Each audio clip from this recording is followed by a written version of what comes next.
ஆமா, நான் தான் பறிச்சு தரேன்னு சொன்னேன்லம்மா, ஏமா அதை போய் எடுக்கிறீங்க? தொடாதீங்கம்மா மரத்தை. உங்களை சொல்லலம்மா, அந்த அம்மா எடுத்திருக்காங்க, கீழே விழுந்து கிடக்குது பாருங்க மாம்பழம். மா, இந்த நிக்கிறது தென்னை மரமா? தென்னை மரத்துல இருந்து எப்படிமா மாம்பழம் விழும்? சொல்றீங்க, கொஞ்சமாவது நம்புற மாதிரி சொல்லலாம்ல. ஆஹா, அத மறந்துட்டனே. சி, சனியம் பிடிச்சவன் கரெக்டா பார்த்து தொலைச்சிட்டான் எடுக்கிறப்போ. அது என்ன ஒரு ஆசையில ஒண்ணே பறிச்சுப்பா, அது அதை விட்டு சொல்லிக்கிட்டீங்கம்மா. மா, இங்கெல்லாம் பறிக்க கூடாதுமா, தொடக்கூடாது மரத்தைன்னு சொல்லதானமா செஞ்சிருப்பாங்க. சரியான தொட்டா சொன்னீங்க பாம்பளை. மரத்தை தொடாதீங்க, செடியை தொடாதீங்க, பூவை தொடாதீங்க, இலையை தொடாதீங்க, காயை தொடாதீங்க. அது என்ன சத்தம்? நாங்க வந்து நாங்க மாம்பழத்தை எடுத்துட்டோன்னு சொல்லிட்டீங்களோ? ஏமா, பறிக்கிறதா இருந்தா என்கிட்ட சொன்னா நான் நல்ல பழமா பார்த்து 1-2 பறிச்சு கொடுப்பேன். இப்படி காயா ஒரு சமம் அள்ளி வச்சிருக்காங்க, வீணா தானமா போவோம், அதுதான் சொன்னேன். கேட்டா அவரே நல்ல பழமா பார்த்து பறிச்சு தருவாரு. என்ன பழம் இது? காயெல்லாம் போட்டு பறிச்சு நாசமா முடியும். சும்மா கையை கால வச்சுட்டு இருக்க முடியாதா? யார் பறிச்சா? நாங்க ஒன்றும் பறிக்கலையே. இதான் சொன்னேன், காயா பறிக்காதீங்கன்னு. அவன் சொன்ன பொய்யா அவளாலே 5 நிமிஷம் கூட காப்பாற்ற முடியல பத்தியா? தேவைன்னா கேளுங்கம்மா, நானே பார்த்து எதுவும் பழம் இருந்துச்சுன்னா பறிச்சு தாரேன். ஐயோ ஐயோ.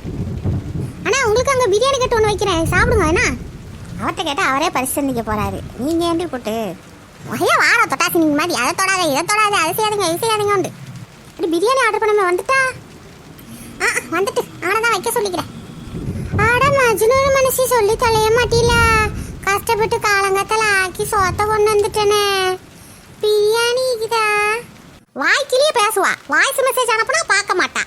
அப்புறம் எங்கேருந்து தெரியும் பிரியாணி ஆர்டர் பண்ணிக்கிறோன்னு சொன்னது உனக்கு? அப்போ பிரியாணியை நாங்கள் தர்றோம், நீ என்ன செய்வியோ செஞ்சுக்கோ, வீட்டுக்கு போய் திண்டாலுமோ இங்கே திண்டாலுமோ. ஏமாவ தானே பிரியாணியை கண்டவுடனே முதலால் அதில் கை வச்சு தின்றுவேன். சோத்தை வேணா வீட்டுக்கு கொண்டு போய் திம்போம். ஆமாடியா, எங்கள் கூட சேர்ந்து பிரியாணி தின்னு எல்லாரும் ஒன்று போல திண்டாதான் அழகாய். அடி எடு, எல்லாத்தையும் எங்கேயாவது ஒரு சாக்கு கீழே கட்டி ஓரமா வை, வேனுக்கு பின்னாடி தூக்கி வை. சீட்டு கீழே வச்சுட்டா தெரியாது, வீட்டுக்கு போய் எடுத்துக்கலாம். அது மட்டும் இல்லை, அங்கே இது எலுமிச்சம்பழம் கீரையெல்லாம் இருக்குது, வாங்க அங்கிட்டு போவோம். அப்படியா? சரி, அவன் சர்பத்தை போட்டு குடிக்க உதவும். கீரையாக்கலாம், நல்லா இருக்கு முருங்கை கீரை. சவா போ. அடி என்ன சாப்பிட வரலையா? எங்க போறியோ? ஐயா சாப்பிட போகணுமே, நாங்கள் சாப்பிட்டு போயிடுவோமா? அஸ்மதா பாப்பா, சோறு சாவாதடி. வந்து முதல்ல இதெல்லாம் எடுப்போம். எங்க போயிட போகுது, எல்லாரும் ஒரே பிரியாணி தான். அது என்ன பதில் சொல்லாமல் புரியல? என்ன செய்யலாம் மாலத்தா, எங்க 2 பேரும் சோறை மட்டும் எடுத்து வைங்க, ஏதாவது எக்ஸ்ட்ரா சோறு இருந்தாலும் கொஞ்சம் எடுத்து வைங்க. இப்படி ரொம்ப ஆசைப்படுவாங்க, அதனால சொல்றேன். போவேன் போய் எடுப்போம். மனமா மணக்குது. குளிச்சுட்டு வந்துட்டேன், பிரியாணி தாமா பசிக்குது.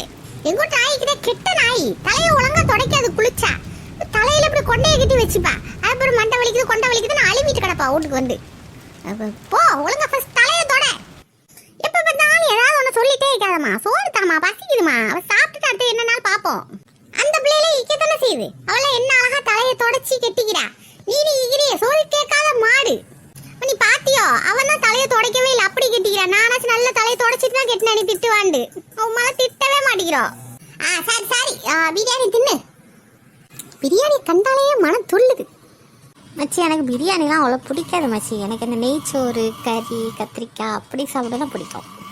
பிரியாணி பிடிக்காம எவ்வளாச்சும் இந்த உலகத்தில் இப்போ அம்மாடி நீலாம் ரொம்ப வித்தியாசமானவம்மா. அது ஏதோ நான் சூப்பரான பிரியாணி இது வரைக்கும் சாப்பிடவே இல்லைன்னு நினைக்கிறேன், அதனால எனக்கு பிடிக்கவே மாட்டேங்குது. எங்க அப்படில்ல, நீங்க உலகம் குளிச்சீலா? தண்ணி வந்துட்டு மாமி, குளிச்சோம். இப்போ அம்மாவும் மாமியும் குளிச்சிட்டீரோ? மாடி நாமள பையனும் குளிக்கவா விடுறானுவோ? எங்களுக்கு குளிக்கணும் வேக்குதுண்டு. மழை வர மாதிரி இருட்டிட்டு தானே கிடக்குது, இவனுக்கு மட்டும் எல்லாம் வேக்கும். ஒரு நிமிஷம் குளிக்க விட மாட்டேங்கிறானுவோ. வாங்கண்டு வந்துட்டேன். நல்ல மனமா இது என்னது பிரியாணியா? அடியே நவுளுங்க, அடியாங்களா அப்போ கீழே போய் உட்காருங்க, என் குறுக்கெல்லாம் உழையுது, நான் மேலே தான் உட்காந்து திம்பேன். மாமிங்க உங்க அம்மா தானே புடவே மாத்திக்கிட்டீங்க, வருவா நவுளுங்கடி முதல்ல. சின்ன கொடியெல்லாம் ஏறி உட்காந்துக்கிட்டு மேலே. அது என்ன பிரியாணி? சிக்கனா மட்டனா? சிக்கன் பிரியாணி தான், நாங்க சோறாக்கி கொண்டு வந்துக்கிறோம். அது இது சோறு திங்கிறீங்களா? சோத்தை போட்டு அடிச்சான், அதை நீயே தின்ன. வீட்டுல என்னாலும் அதெல்லாம் தின்னுட்டிக்கிறோம். கொட்டாடியா சிக்கன் பிரியாணி? அப்படி லெக் பீஸ் எடுத்து 4 கட்டி போ, அப்பதான் வயிறு குளிரும் எனக்குலாம்.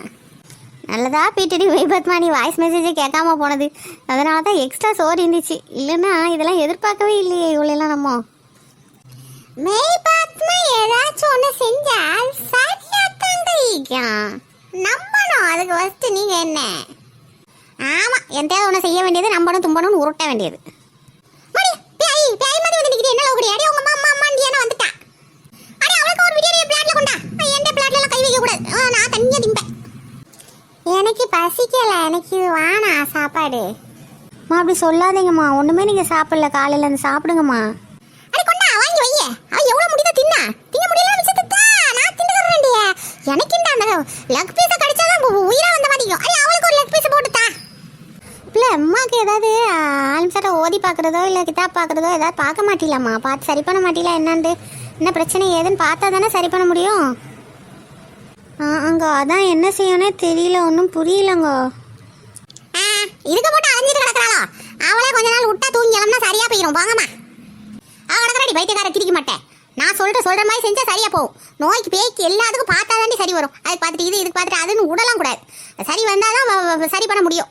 அது அந்த பிள்ளைகிட்ட சொல்லிடு. என்ன நான் சொல்லிடுறேன் உங்ககிட்ட. ஏங்க கூரட்ட மனசி, அந்த பிள்ளைகிட்ட நீங்களே சொல்லிட வேண்டியதானங்க. என்ன எதுங்க இடையில போஸ்ட்மேன் வேலை பார்க்க வைக்கிறியா? ஆமாடி, உனக்கு என்னடி நீ அந்த பிள்ளைகிட்ட ஏன்டி பேச மாட்டேங்கிறா? குதிரத்தா இருக்குதுமா உங்களை பார்த்தா. நான் சும்மாலாம் ஒன்றும் பேசாமலே இக்கல. இப்போ இங்கே வர்றதுக்கு என் மாமா வானத்துக்கு பூமி குதிச்சுட்டு கிடந்தா வரேன்ட்டு அவனை கூப்பிட்டு வந்தா அந்த பையன் சும்மா இருக்கிறானேன்னு என் மச்சி மாவனையும் கூட்டிகிட்டு வர வேண்டியிருக்கும். அந்த பையன் வந்தா சும்மா இப்பானா? என்ன பலாய்க்கு ஏற்கனவே பின்னாடி லோலோன்னு சுற்றிக்கிட்டு இருக்கிறான். எனத்துக்கு வம்பு இழுத்துக்கிட்டு வானாம இந்த பலாய் முசிபத்தில் நமக்கு. அதுக்கு தான் நான் எதுவும் பெருசாக பேச்சுவார்த்தை வச்சுக்கல. நான் சொல்கிறேன், நீங்கள் சொல்லிடுங்க அவ்வளோதான். கூறாட்ட மனசு அப்படி லோலான்னு அவன் அலையிறானா வீட்டில் பேசி இவனுக்கு கல்யாணத்தை முடிச்சு வைங்க. அம்மா வயதான அவனை பேசி வச்சுக்கிது. அவளை முடிச்சு வச்சான்னு வையன், என்ன வயதை வந்துருவா மண்டையிலேயே. என்ன கூறாட்ட மனசு கூறாட்டத்தனமா பேசுவோம். நான் அப்படியே சொன்னேன், அவனுக்கு வேற ஒரு பொண்ணு பார்த்து பேசி முடிச்சு வச்சா சரியா போயிடும்னு சொன்னேன். ஓ அப்படி சொல்றியோ? இதுவும் நல்ல ஐடியாவாக தான் இருக்குது. ஐயா நான் வர முன்னாடி நீங்க நல்லா பாட்டு படிச்சுக்கிட்டு நல்லா குதூகலமா ஜாலியா தொட்டில கடந்து குளிச்சு எழ முடியலடியா. நான் ஒரு பாட்டு படிக்கலாம்னு பார்த்தா நாளைக்கு தண்ணி நின்று போய் எல்லாம் இறங்கி ஓடிட்டீலடியா. கொஞ்ச நேரம் இந்த தண்ணி அழகா வந்திக்கு இந்த வயதாட பாட்டு மலையில நீங்க நினைச்சிப்பியா? யா அல்ல இந்த கொடுமையை வர இன்னைக்கு பாக்கணுமா? அடி கொண்டா கறியை நீ வச்சு பேபேன்னு பாத்துக்கிட்டீப்பா. நாங்க வந்து திம்போம், பசிக்குதுமா. அதுக்கு என்ன வயதாமச்சி, இப்போ ஒரு பாட்டை எடுத்து விடுங்க. அப்படி கேட்டு ரசிச்சுட்டு மரத்தடியில் உட்காந்து சாப்பிடலாம். நின்னு கோழி அடி வரணும் சொல்லுங்க பின்னாடி. வரணும் இசைத்தில என்னை தேடி வரணும். ஒரு கிளி தனித்து இருக்க உனக்கு என்ன தவம் இருக்க அழகிய ரகுவரணி அனுதினமும் நின்ன கோரி வரணும். மாமி கோழி வர்றதெல்லாம் இருக்கட்டும், எங்க அம்மாவோட கோழிகிரி ஃபுல்லத்தையும் நீங்களே தின்றாதீங்க. அவளை திங்க விடுங்க கொஞ்சம். மவைக்கிறவே கெட்ட முசிவத்து எங்கட கடந்தாலும் என்னையவே கண்காணிச்சுக்கிட்டே இருப்பா. நிமிஷம் தாங்க முடியல. என்ன வயதா மாமி, உங்க மகனுக்கு எப்ப கல்யாணம்? அடுத்து எங்களுக்கு கல்யாண சாப்பாடு போடணுமே. தெரியல, யோசிக்கணும். நாங்க உங்களோட தானே இந்த பிள்ளை ஓடி போயிட்டு வந்துச்சு. அதனால நாங்க பார்த்து யோசிச்சுட்டு தான் முடிவு பண்ணுவோம். நான் போறேன் மச்சி. மச்சி நானும் வரேன். அல்லா பாவம், நம்மளாம் இருக்கிறோன்னு கூட பார்க்காம மனசார இந்த பொம்பளை ஓடி போயிட்டு வந்துச்சுன்னு சொல்றாளடி. என்னங்க நீங்க எங்க கூட தானங்க வந்துச்சு. நாங்களே காலம் கடந்து போய் எங்கன மாட்டிட்டு கிடந்தோன்னு தெரியாம கிடந்தோம். இப்படி சொல்லாதீங்க. அப்படித்தான் சொல்லுவேன், வேற எப்படி சொல்லணும்? வேற என்ன சொல்லணும்னு நினைக்கிறியா? உங்க இஷ்டம் போல என் வாய் பேசாது, என் இஷ்டத்துக்கு தான் அது பேசும். மாடி பொல்லாத டிங்கி மட்டமா. பாவமே, என்னங்க அந்த கூராட்ட மனசு வாழ்க்கை ஃபுல்லாக இந்த பிள்ளையை எப்படி சொல்லி காட்டிகிட்டே இப்போ போலேக்குதாங்க. அடியா அவளுக்கு நல்லா தெரியதான் செய்யும். நம்மளும் ஒன்றா தானே போனோம், நம்மளெல்லாம் பொம்பளையில் தானே. எல்லாரும் ஒன்றா தானே சேர்ந்து அந்த காலத்துக்கு இப்படி காணா போய் அங்கே போய் மாட்டிக்கிட்டோம். தெரிஞ்சுக்கிட்டே அப்படி சொல்கிறோன்னா வேணுக்குன்னே சொல்கிறோன்னு அர்த்தண்டி. அவளுக்கு ஏதாவது ஒன்று சொல்லி அவளை அடக்கி வைக்கணும். அவள் வாய் பேசக்கூடாது, அவள் வாயை மூடிட்டு அவள் சொல்கிறத செஞ்சு கிடக்கணும். அதுக்கு ஒரு பாயிண்ட் தேவைப்படுகிறது. அதைத்தான் சொல்லி சொல்லி காட்டிட்டு இருக்கிறோம். மாடி இது ஒரு வகையான சர்வாதிகார குணமால அடிக்குது மாப்பா. நிறைய பேர்ட்டு இந்த மாதிரி நார்சிச சர்வாதிகார குணம் உள்ளே கிடக்குதுமா. அவளுக்கு தேவைண்டா ஒரு மாதிரி, தேவை இல்லைண்டா எப்படி சொல்லணுமோ அப்படி சொல்லி அந்த வேலையை வாங்கி அவளை குத்தி அழுவ வச்சாதான் அவளுக்கு மனசு ஆறும். துஷ்டனை கண்டால் தூர விலகு. என்னங்க குரட்ட மனசு பூமரண்டி மாதிரி பேசுவோம். தூர விலகு பாறை விலகுண்டு. அது எப்படிங்க தூர விலக முடியும்? ஒரே குடும்பத்தில் ஒன்னால ஈக்கிறோம், அது என்ன செய்ய முடியும்? அதான் அந்த புள்ள பாடு, அதில் தலையெழுத்து நாம் என்ன செய்ய முடியும்? அப்படி என்னமோ போ, உமாக்கு ஏதோ வழி சொல்கிறேன்டி, அதை சீக்கிரம் என்னான்னு பாருமா, பார்த்து சொல்லு. பாவம் அந்த பிள்ளை கொஞ்சம் நிம்மதியாக இருக்கட்டும். சொல்றேன் நிறைய ட்விஸ்ட் இருக்குது. சாரி பார்த்துட்டுக்கிறீங்களா? லைக்கை போட்டு பாருங்க. கீழே கமெண்ட்ஸில் எப்படி இருந்துச்சுன்னு சொல்லுங்க. ஹைப்புங்கிற ஆப்ஷனை நினச்சி பாயிண்ட்ஸ் கொடுத்தியோன்னா நிறைய பேருக்கு நம்ம வீடியோ காட்டும். அது மாதிரி ஃப்ரெண்ட்ஸு ஃபேமிலி எல்லாத்துக்கும் ஷேர் பண்ணி விடுங்க. என்னம்மா? சாரி இன்ஷால்லா அடுத்த வீடியோவில் பார்க்குறோம். அஸ்ஸலாமு அலைக்கும்.